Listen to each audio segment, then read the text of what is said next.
Good morning and welcome to the Chesed Marriage Podcast. We are very excited to have our very own pastors, Grant and Alexis from Life Foursquare. I know it's kind of weird to say that, but I'm excited.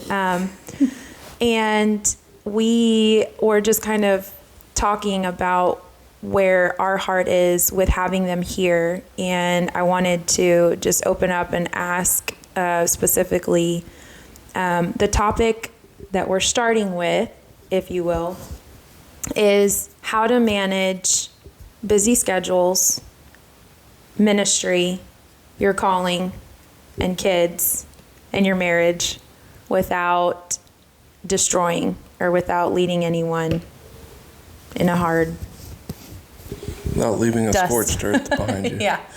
So, Grant, Lex, y'all go ahead. Who's going first? Oh, man. This is I don't think anybody ever feels like they're super great at this, to be honest. So, yeah, I feel like the minute you feel like you're getting good at it, everything changes. Mm-hmm. So, yeah. And then you get to such is life. Yeah. There's this analogy that a pastor that I've followed for a long time, he used it, but it actually, I think, comes back, whatever you think about him, good or bad, it is what it is. But I think it goes back to T.D. Jakes. And he talks about how marriage and family it's like you're on a dance floor and you're dancing, but there's just all these different random moments where the song just changes and it's in the middle of another song and nobody tells you it's changing. Yeah. And you just have to figure out how to keep dancing. That's a good analogy. Just keep a rhythm. Yeah. So I definitely think that's true. I think, I don't know, some practical things, and then, I mean, you can talk. I won't talk the whole time. But I think you have to be acutely aware of when tension is getting really, really tense and that's when the song is changing and be able to make an adjustment. Because I know, like, even for us, I was joking this past week, like, it feels like all we do is sleep at our house right now. Like, yeah. It's like every day is so full. But I do know there are moments where it's like, okay, there's definitely some tension here. I mean, even last week, I think I mentioned it in this past week's sermon, but last week with just there being that extra tension, it was like, okay, I will just make a small adjustment tonight. And so she took the boys to baseball practice. I cleaned the house and did laundry and things like that. And it was like I had to text Josh and say, hey, I'm not going to be coaching tonight. I need to take care of something here. But I think even just that small adjustment that night, it helped. I'm not saying it fixed everything, but it helped. And I think you have to be able to be aware enough of, hey, there's a lot of tension right here, and I need to do something to relieve some of that tension. So, how do you identify the tension? Yeah, that's exactly. People may not be at the point where they're sensitive enough. What are ways that you identify tension in y'all's own relationship? Well, you can talk to it a little bit, but that night was easy because Lex just basically said it. Yeah. We got tension. No, I literally said, I feel overwhelmed and I want to burn our entire house down right now. And I either need to go to bed or I need to take the boys to baseball practice. And if I would have gone to bed, it would have spiraled the rest of the week even further out of control. So that wasn't really an option. And so it was like, okay, we're going to do something that rarely ever happens. Like, he's naturally better at taking the boys out to do the things that need to be done. And I'm naturally better at taking care of the house. And so that's our very regular rhythm. But it wasn't working. And we knew it wasn't working because the kids are crying. I'm stressed. I'm shutting down. He walks into it and it's like, what is going on? And so I think sometimes you don't realize that you're at that spot until it's pretty bad. But there have been seasons where, it's just rough here and there. Like the other night, it was like, our lives aren't really bad right now. Like today is just a rough day and we're just overwhelmed. But then there have been times where it's like, okay, consistently the small adjustments aren't working. And so we went through a season of maybe like 4 weeks, and it's probably been over a year now, where we canceled everything extra for like 4 weeks. Wow. And our that kids, that was mutual? yeah, other than Wednesday nights, obviously, because there was no getting out of Wednesday nights. And it was before the teenagers at the church. It was longer than a year ago because it was before we started team nights. Okay, that's what I was thinking. It was actually for more than 4 weeks. It was a decent amount of time. It was going into summer encounter, so it would have been during the spring. And it was maybe a couple months, but yeah, we just basically said we're saying no to everything extra. And our kids went to sleep consistently every night at like 7 p.m. Yeah, we were in bed at 6:30, and they were starting to go to sleep at 7. And it was like how, like even health-wise, every once in a while something massive in health comes up, and it's like you have to like completely reorient your entire life because now you have this thing. Yep. It was a lot like that. It was like, okay, and it wasn't even like, we're not talking about divorce. We're not, our kids. That one was mostly for the kids. It was like our kids are upset all the time, and it's more than just the phases that they're in. And so we did that, and then the same with a health thing. Healing comes when you reorient, and then you're in a place of health where you can start to reintroduce things into your life. And so we haven't really had a season like that since, but also our lives have changed since, and that was a gift in that season where there were things we could say yes or no to, and you're not always in a season like that. Right. Like if you work 2 jobs, you're not in a season where you can just quit a job. If you have 6 kids and you're a single parent, you're not in a season where you can just so there was some uniqueness to the season, but it was the same as, but if you got diagnosed with something, you just do what you have to do, Right. And it was kind of that same One thing I've talked with a couple of guys at men's group and then at work too, because ironically it's hitting in both areas, is if you're always putting things on your plate and you never take anything off, eventually you're going to start dropping stuff. Yeah. Yeah. And it's like your plates aren't infinite in size. You can't just keep taking on activities without reevaluating, is the Lord here? And the other thing we talk about is good is the biggest enemy of the best. And although something may be good, if that's not what the Lord's called you to, it may not be the best. Yeah. Whereas sometimes I know in our life we have those seasons where it feels like we're just in the middle of a whirlwind, and then we'll stop and reorient together. And sometimes it's as simple as a 2 or 3 hour discussion of us just sitting down and prioritizing things. And sometimes it is a pulling back from things for a period. But what's ironic is a lot of times on the back end, our schedule's not less hectic. Yeah. But because we're in alignment in our priorities, there's a lot more peace. Yeah. That's true. And so for us, I've seen when we lose our peace in our home, like when our kids are getting where, like, because we're dealing with some stuff with the twins right now, with like no matter what, they're just defiant everywhere, at school, at church, with grandparents, with us. And so it's like, all right, something's out of whack that's pushing them.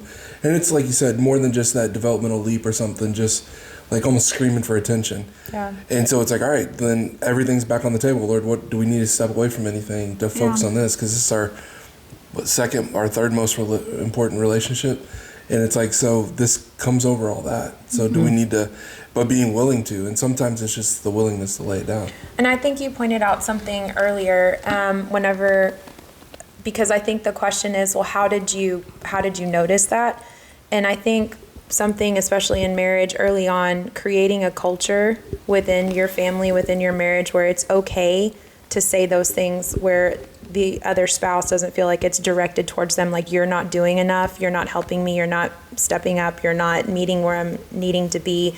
Like you simply just said, the house is a lot.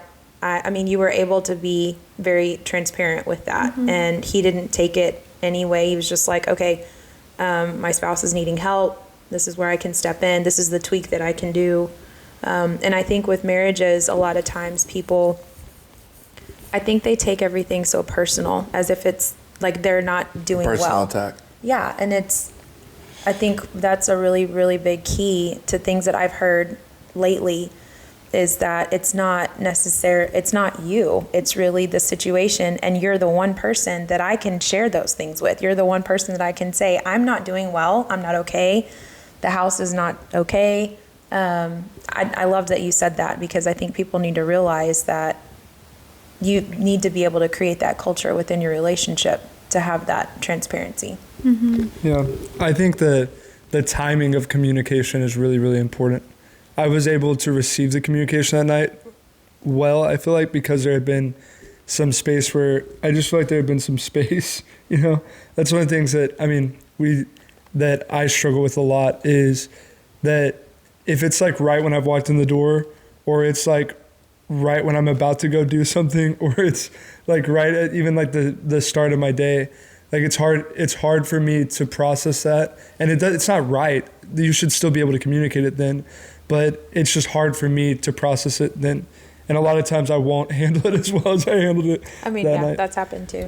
Those times I'd walk through the door, I'm not even done closing the door, and Megan's like, I'm done being a parent today, you're it, and like just walks out, right? And not like leaves the kids, right? But just like walks out and needs to go get a drink from Buc-ee's or something, right? And I'm just like, okay. I think that's happened maybe twice. In the 15 years that we've been married, that's happened maybe twice. But I do think the timing is important. I think trying to figure that, and I think that's part of the dance, and I think you live and you learn, and I do think the Holy Spirit plays a huge role in that, of on the receiving end of communication, of being able to slow down and not be so in your flesh that you're so focused on your frustrations, or that you can listen to the Spirit and actually die to yourself and actually serve the other person. I just talked about that yesterday.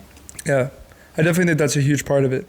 And there's times where, quite frankly, I know what the Spirit of God's saying and know what He's telling me to do, and I just get so pouty or so in my feelings that I just choose to live in my flesh, and then I just double the tension in our house. So I think that's important. One thing I was going to say too is, circling back around to the everything on your plate idea, is I think what I see in a lot of people, especially in the area that we live in, is I think a lot of people don't ever ask the question of why something's on their plate.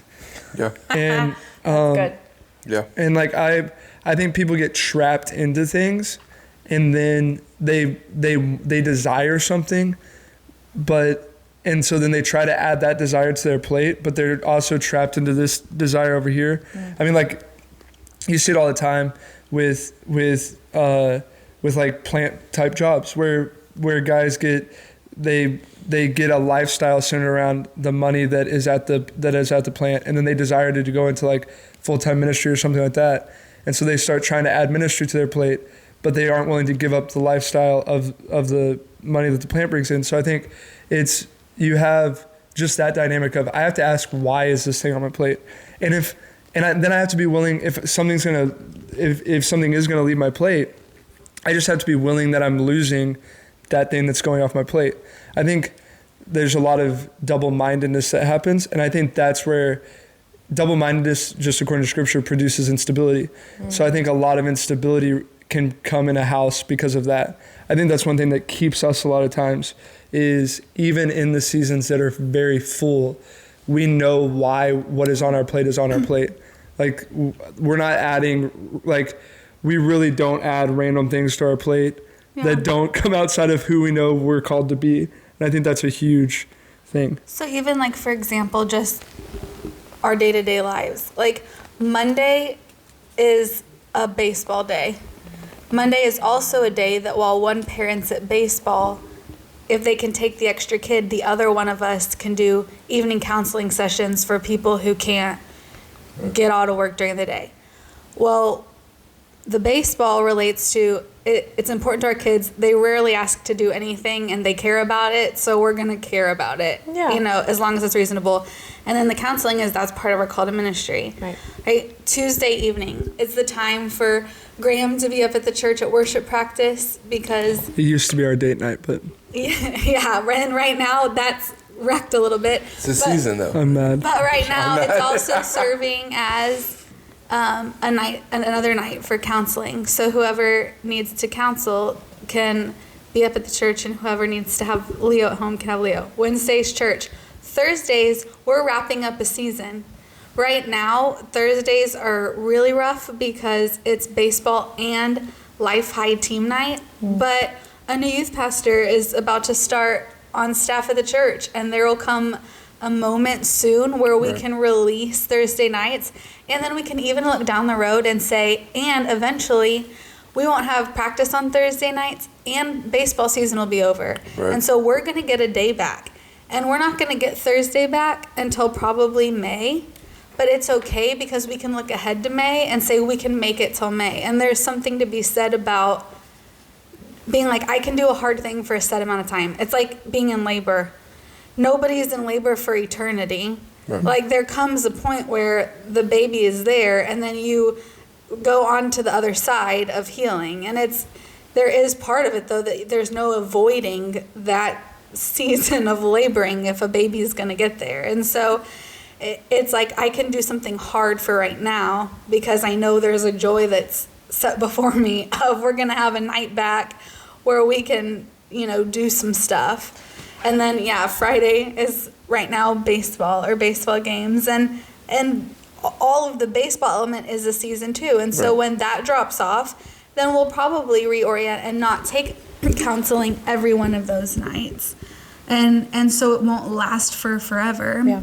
And then Saturday, one of us single parents, while the one who's preaching works for half a day, and then we try to do something together as a family, and then Sundays we're pretty dead by 2 p.m. Yeah, I can't imagine. And then So because y'all are, and I say y'all, we're all part of ministry and doing things in ministry. So our schedule, Monday nights, he's at men's group, I had D group. Tuesday nights, worship ministry, the kids go to the church, I'm at the church. He's usually here with the twins. Wednesday night we have church. Thursday is the night that we put everybody to bed, try to be in bed because that's when we record some of our sessions. And then Fridays we really try to set aside for us or something special with the family because we've all been in several different directions, right? Mm-hmm. And then of course Saturday and Sunday we all know. But did you guys write out this is what's going to happen and this is why it's going to happen? Did you guys, was just kind of a mutual agreement, or was it like, because I'm going to be honest, there were times where I felt like the ministry that I felt like I was supposed to be in was bulldozing him, and you're just going to be left with the kids. I'm going because this is what I'm supposed to do. Yeah. So can you address how you guys get through that? Obviously you have moments, like we've made bad decisions, have moments where we haven't done well with it, but I will say that when you mentioned alignment earlier, that really is super important because there have been seasons where I'm definitely much more of the, hey, we can do everything all the time. Do it all. And Lex is much more Michael said that you and I are so much alike, and Alexis and Michael are so much alike. Yeah, Lex is a lot more of the no. We could just chill at home all day and be good. Yep. Right there with you. So there have definitely been times where I've been where I've felt as though internally, if she would just get on board and get out of the way, we could be doing so much more ministry. And I will say, even though I've had the temptation and there have been moments where I do think overall I have chosen to wait for her to be on board for something before I go into it. And so we don't really do, I'm trying to think, but we don't really even team night is the one thing that we really added on top of our plate. And it is different, a little different for us because we're in full-time working ministry. Everybody has a ministry. So it's kind of, you got to distinguish that. It's not bivocational. Yeah.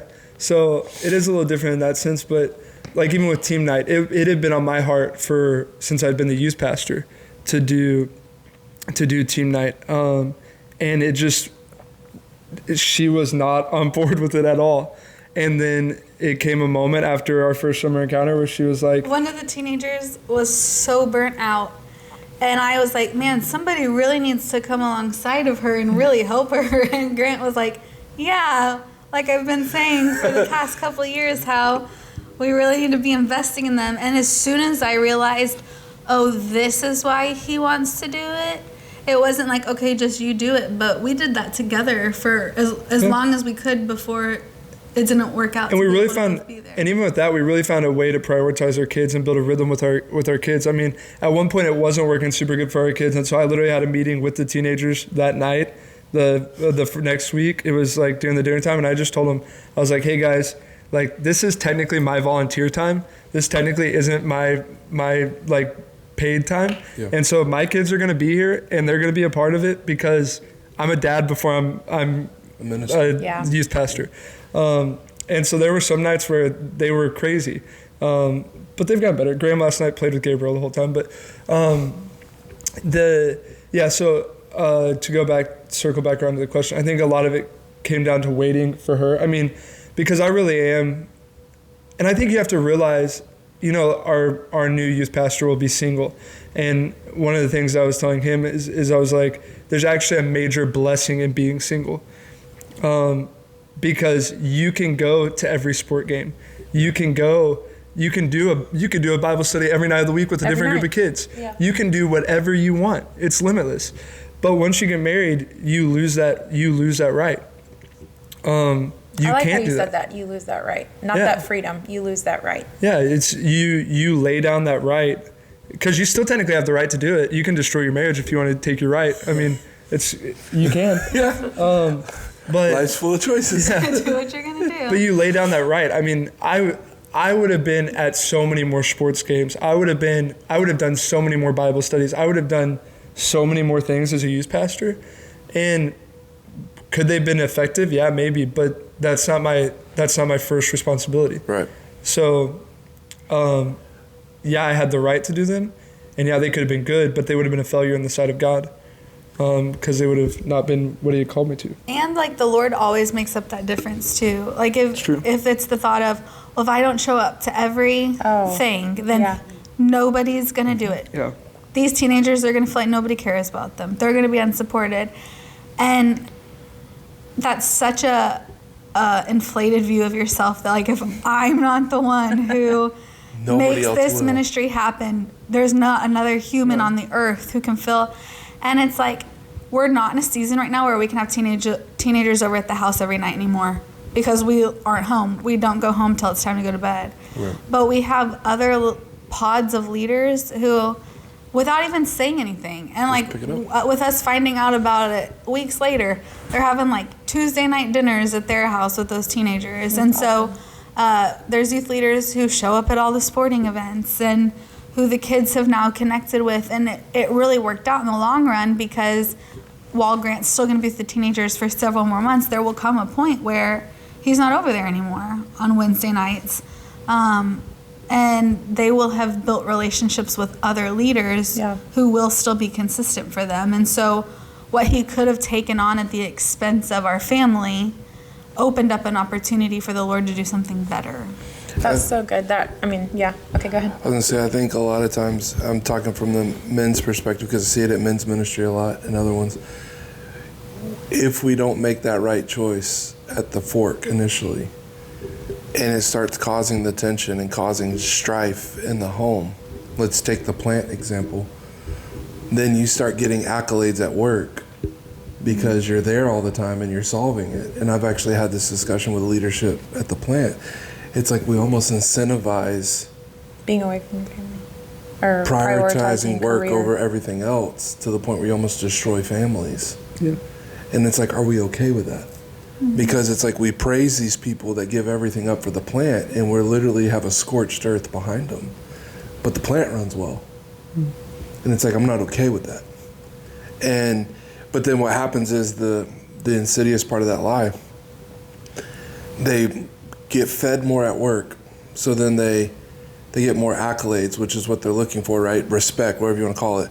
So they start pouring more into work, which causes more discord at home, which then just becomes a cycle. Then I'm doing this at work for you so you can have a better life. It's the lie, right? It's like, I don't want the money, I just want you. Well, we can't because now we got bills, right? And we don't want to give up the life. Well, if you were just fill in the blank at church or at whatever, so then, okay, well, now I'm going to add that on top, which is what you're talking about. Well, now I feel like I'm not even effective at work because I'm so distracted when I'm, and you just see it keep spiraling and spiraling. And I can't tell you how many times I've seen it, even in some of my own workers, and I'll slow them down and talk to them. And it may not be church for them, right? It may be sports, or it may be fishing, or maybe whatever their family's into, hunting, car racing, whatever. Camping. Some of them, it's just being outdoors. But what the disjoint that you're seeing is a misprioritization of the priority of the relationships. Mm-hmm. And it's like, and when you get that back in line, everything else starts seeming to work better, because it's like God knew what he was doing. And I think you can also fall off the ditch then on the other side. Like when that happens to you and you're like, oh man, I messed it up. Like my family is suffering. You can't, and you're like the expert at looking at two sides. So I'm gonna toss it over to you. But I tossed the ball and I did it, Grant. I don't know what your two sides are. No, I see something in what he's saying. But you can also then over pull away. Like I've seen families drop out of church. Oh, that's what I was about to say, yeah. Because I can't handle work, family, and church, so church goes, and then 6 months later, they're getting a divorce, and it's like, maybe that wasn't the place to scale back on it. Right. Obviously, you can think like, oh, of course, Grant and Alexis are going to say that they're the pastors, but it's like, no, I've just really seen that. We've seen that more oftentimes than not in couple friends, and it's just really sad to see that it was what the choices that they made, like their why. Like, what was their why? The sports. Well, I want my kid to feel accepted. I want my kid to have a future. I want them to see an opportunity in something other than school if they can't make it. And that becomes their identity. And Grant, I know that you can speak to that because you came out of that and we're not walked knocking away, sports in general. No, and so I can see two sides of that too, because I'm a product of seeing my dad invest all of his time in my brother, and I mean, it's building, but our relationship isn't that solid, and I would give anything to have those years back, and I know he would too, and he realizes it hindsight. But that's the ugly side of extracurricular, and that's a whole nother topic. My point is being able to see and understand and really discern. And I love that you said, what is the why?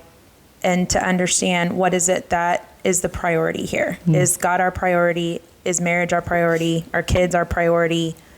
Image our priority? Right. Those things. Yeah. We struggled though for the first, honestly, I would say 10, 12 years of our marriage, understanding what was our priority. Yeah. And that's where the discord came from. Because for Megan, her priority was being around people. I'm a worship leader. Yeah, that too. And I never felt called to be engaged in that. And so then it caused a rift, because like, well, this is who I am. So you're just not accepting who I am and you don't want to be with me. And it's like, no, that's not it. I don't feel called towards that. Like, and then it slowly over time, really in the last couple of years, has been the first time I found, I guess, what you call our resonance. And I told her the Lord dropped it in me one night, and it's building community from the micro to the macro. The micro being marriage, and the macro being literally physical housing. And building that chain and working with marriages all the way through the real estate side. It took me a hot minute to see the real estate side. I was all about the micro, but But the point being, though, now that we've seen that, we've aligned everything exactly what you're saying. Is this aligned with the vision that the Lord has for us? And it may be good stuff, but it's not. That's not the lane that we're called to go ride in. So we'll help people that are in those lanes, but maybe that's not where we're investing our time right now. And it's not a bad thing. It's just we can't do everything, right? You can do anything, but you can't do everything. She was telling me that. And if we're not called to that vein, or if we get in that vein, even if it's a good vein, it's not where we're called. It's not the best of what God has called for us. And it's been a lot easier once we've stayed in the lane that we feel like the Lord's called us to. Yeah. Yeah. I just was talking to Lex the other day. So when you were talking about, like the cycle at the plant and everything like that, I was just talking to Lex the other day, and I was saying,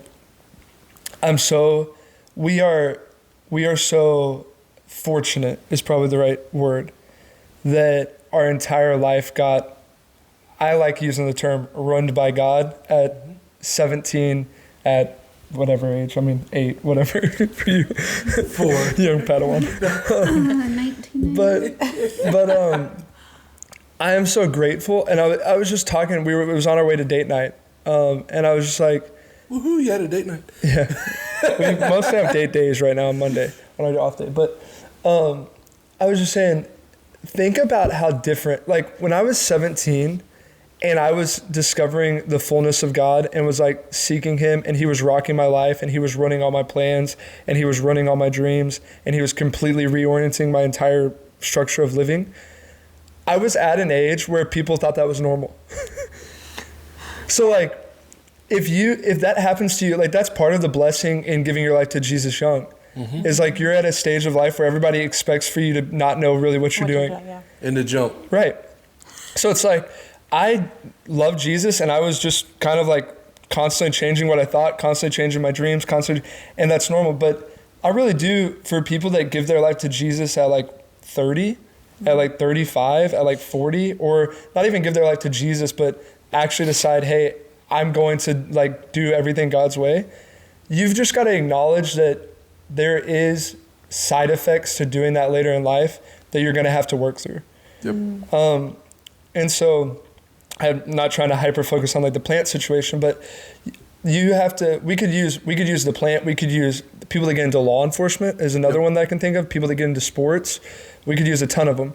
But there are these occupations that we get into that we get into for idolatrous or identity structuring reasons. Not always, but sometimes. Oh, I'm not you saying can take always. mine. Take real estate. I mean, Yeah. I'm constantly on social media. I'm in people's faces. I have to be in the community. Right. I have to be, it's a public face. If not, like, you just don't have a business. There's just so many that it can happen where there's where you can get into it out of the fear of not being able to provide for your family. Mm-hmm. And so you get into it to provide for your family. And now the Bible is clear. If you don't provide for your family, you're worthless. So you need to provide for, there's a good side effect to that. But we have to be honest that if you got into that out of the fear of not being able to provide for your family and not out of the love of God, and then you end up at some point deciding, man, I want to love God with all my heart, soul, strength, and mind, you have built identity and trust that has in a way become an idol where it was your God of provision.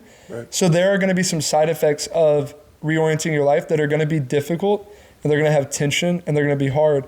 And like even what you're saying with, it's not, the reason I want to circle back around to this is because I don't want people to hear us saying if to work at the plant or to be a realtor or to whatever is bad. Yeah, no. Right. That's not what I'm saying.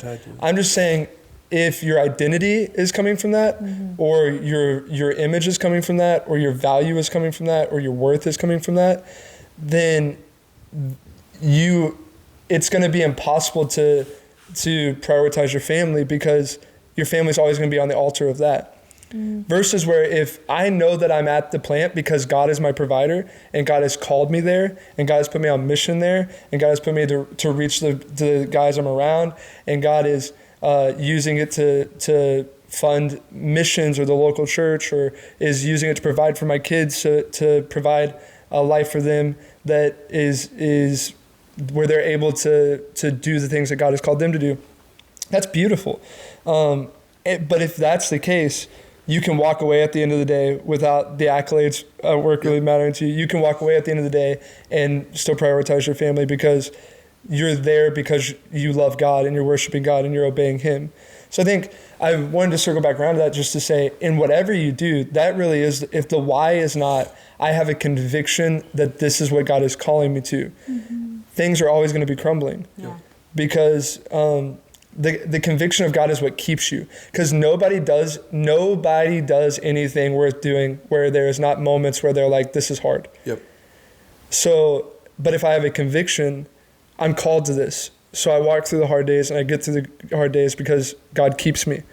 That's like what Lex was talking about. Yeah. You go through the hard because you know that at the end of that season, there's going to be fruit. And I there's been things that you guys have said over and over, I mean, not over and over, but it keeps running in my mind. One, Lex said, was the fruit that you have, that fruit that comes from your life is not for you. An apple doesn't eat its own fruit. The apples are for the people that walk by.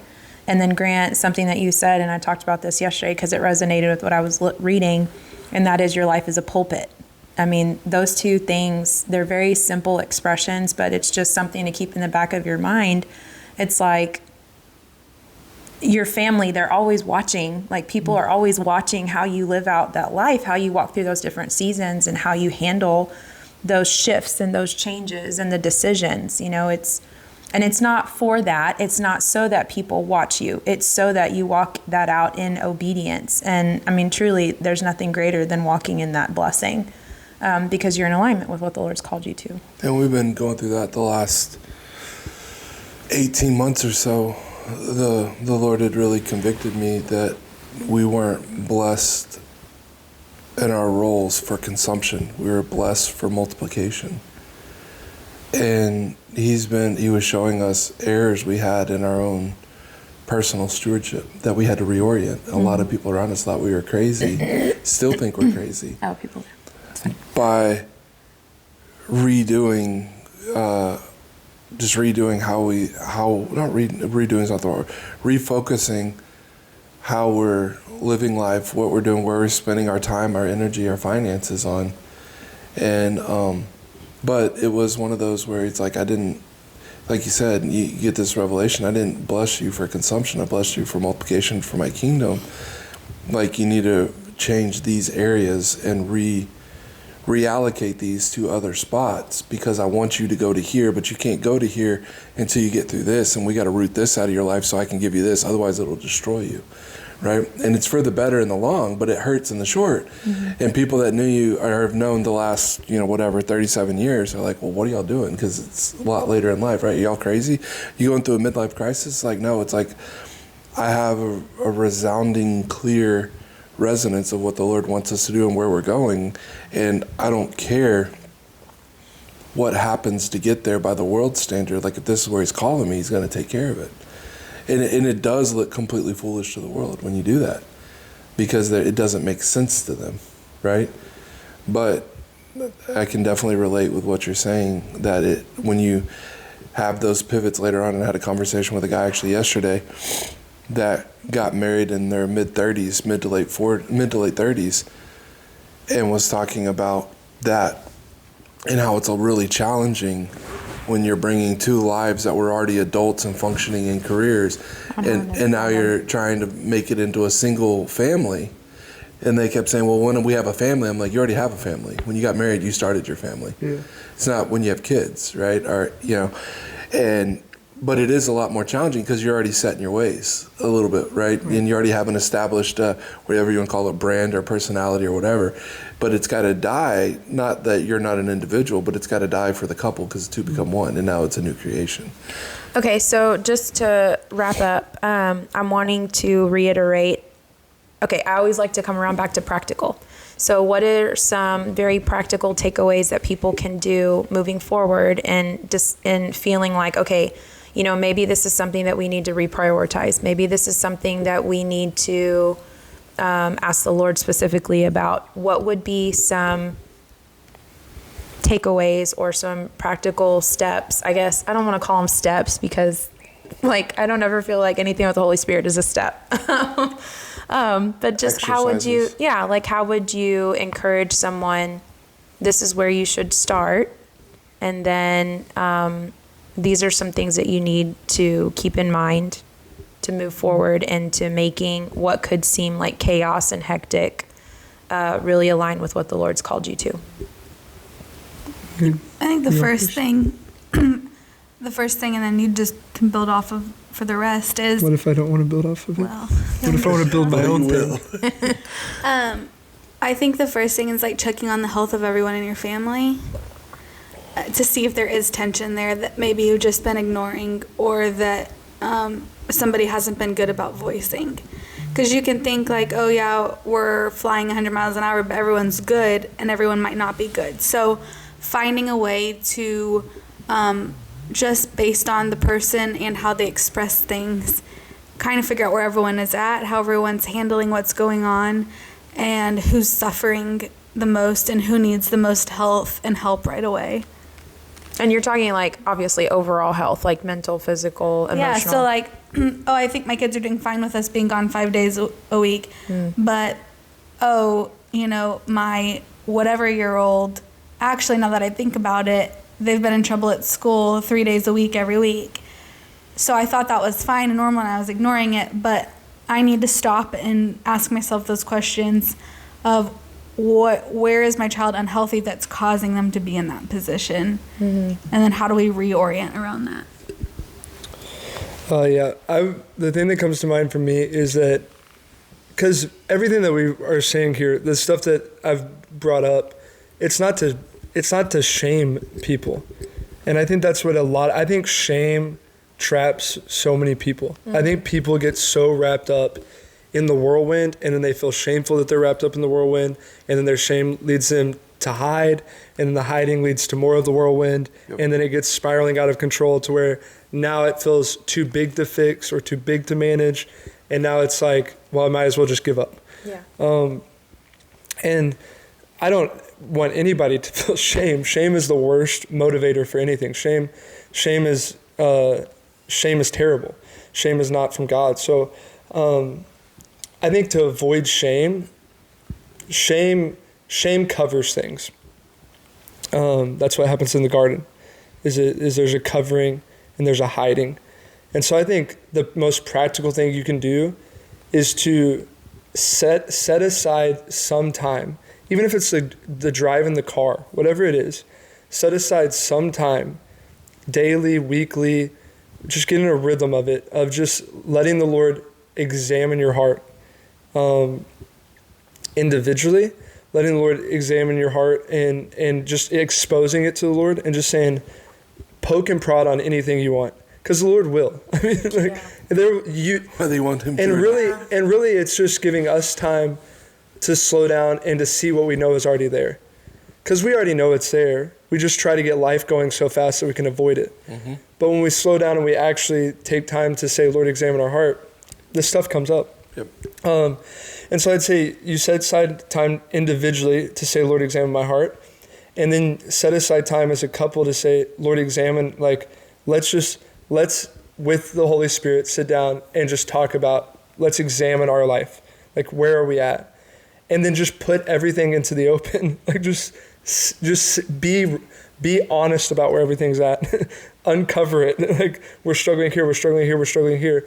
And then just conquer the land how the people in Joshua conquered the promised land over 7 years. Just every day, just take another piece of land. Just take steps towards it. Just do it weekly, do it monthly, change the rhythm. And don't feel the shame or the pressure of, we have to fix everything right now. That's not how it works. Just be honest. I fall into that. Because I want to fix everything. I'm a fixer. Okay, he comes and he's like, oh, we have this problem. Okay, what do we need to do to fix it? And he's like, it's not an overnight thing, but let's just do it now. Do it right now. Do it now. And that's one thing that we talked about yesterday on the podcast for the church is I think big is a problem for people. I think when we look at the big picture, I think you have to get a vision for sure of where you want to go, which is big picture.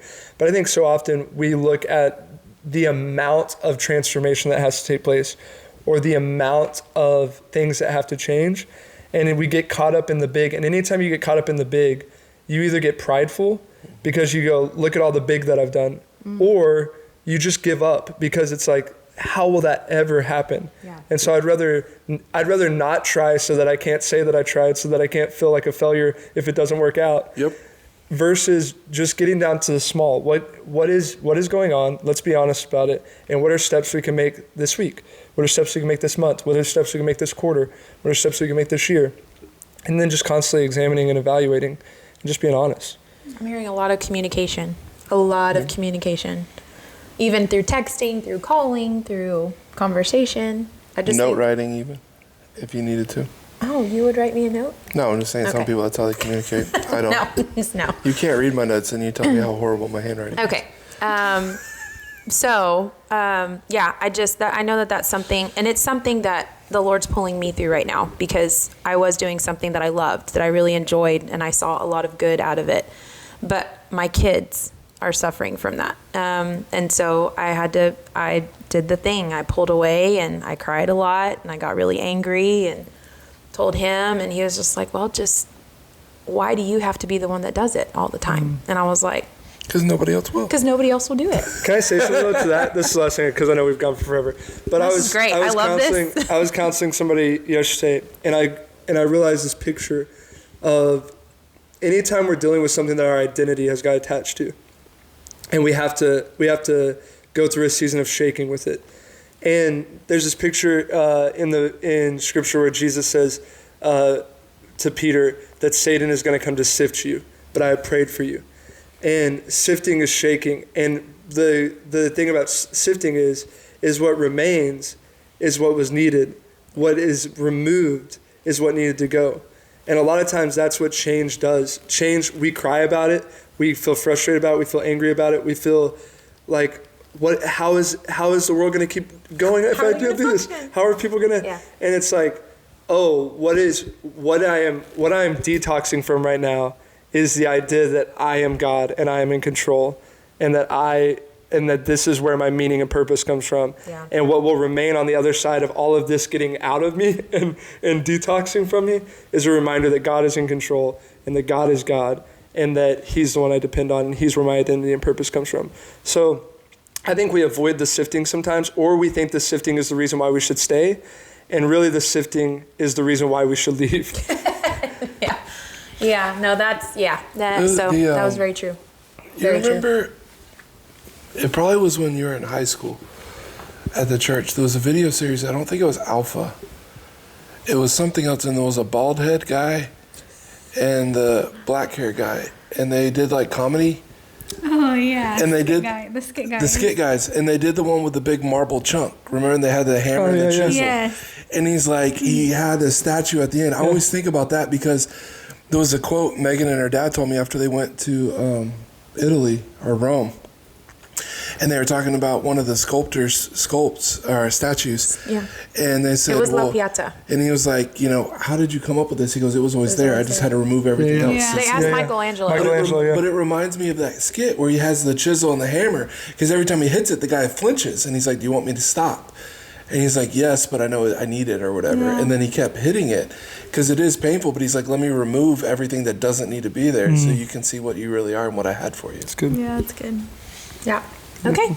Well, this is the Chesed Marriage Podcast. Grant and Lex, thank you so much. We love you guys. Excited to see what the Lord's going to do. Thank you. Have a great day.